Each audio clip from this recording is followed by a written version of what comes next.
गरजा रायगड सात संवाद या वृत्तवाहिनीत आपलं स्वागत आहे। तर चला पाहूया आजच्या घडामोडी। सर्वपक्षीय तिरंगा रॅलीचे आयोजन। आतंकवादी यांनी पहलगाम येथे भारतीय पर्यटकांना लक्ष्य करून भ्याड हल्ला केला। यामध्ये 26 भारतीय पर्यटक मारले गेले। त्यानंतर भारतीय जवानांनी पाकिस्तानला उत्तर देत त्यांना त्यांची जागा दाखवून दिली। आतंकवाद्यांना मुहतोड उत्तर देत ऑपरेशन सिंदूर यशस्वी केले। या विजयाचा आनंद आणि जवानांचे मनोबल उंचावण्यासाठी 18 मे रोजी सकाळी 9 वाजता महात्मा गांधी वाचनालयासमोरील स्वातंत्र्य सेनानी स्मारकाजवळून तिरंगा रॅलीचे आयोजन केले आहे। या रॅलीमध्ये सर्व जाती धर्मांबरोबर सर्व पक्षीय कार्यकर्त्यांनी पुढाकारांनी सहभागी होण्याचे आवाहन खासदार धैर्यशील पाटील यांनी व नगराध्यक्षा प्रीतम पाटील यांनी केले आहे। नुकतीच नियोजनाची बैठक पार पडली। यामध्ये पेण शहरात 2 किलोमीटर अंतराची तिरंगा रॅली काढण्यात येणार आहे। तसेच माजी सैनिकांचा सन्मान देखील करण्यात येणार आहे।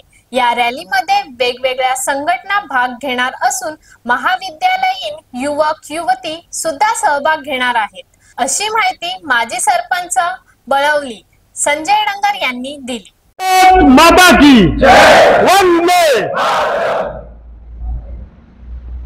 दिनांक 18 वार रविवार या दिवशी महात्मा गांधी मंदिरापासून देशभक्तांची तिरंगा रॅली काढण्याचं या ठिकाणी आयोजलेलं आहे। सदर रॅली 9 वाजता बरोबर महात्मा गांधी मंदिरापासून या ठिकाणी सुरू होईल। पेण शहरामध्ये सुमारे 2 किलोमीटर ची ही चालणारी रॅली ही देशभक्तांची रॅली असेल। सर्व पक्षीय मंडळी, सर्व जातीची, सर्व धर्माची, सर्व भागातील, सर्व आर्थिक सामाजिक स्तरातील सर्व देशभक्तांनी या रॅलीमध्ये यावं अशा पद्धतीची विनंती मी करण्याकरता या ठिकाणी आलेलो आहे। पहलगाम हल्ल्याचा प्रतिकार म्हणून आपण अत्यंत चांगली अशी कृती आपल्या देशानं तिन्ही सशस्त्र दलाच्या माध्यमातून या ठिकाणी केली। मोठा विजय या ठिकाणी मिळवला। हा विजय मिळवणारे देशाचं नेतृत्व करणारे पंतप्रधान, प्रत्यक्ष विजय मिळवणारे देशाचे तिन्ही सशस्त्र दलाचे सर्व जवान आणि या युद्धाच्या वेळी आपल्याच देशातील बांधव की जे सीमालगत भागामध्ये राहत होते त्यांनी दाखवलेल्या अत्यंत अतुलनीय धैर्याबद्दल आणि कामाबद्दल या तिन्ही मंडळींबद्दल असली कृतज्ञता व्यक्त करण्याकरता ही देशभक्तांची रॅली या ठिकाणी आयोजित केलेली आहे। मी सर्व मंडळींना या रॅलीमध्ये अधिकाधिक संख्येने आपण या अशा पद्धतीची विनंती करतोय।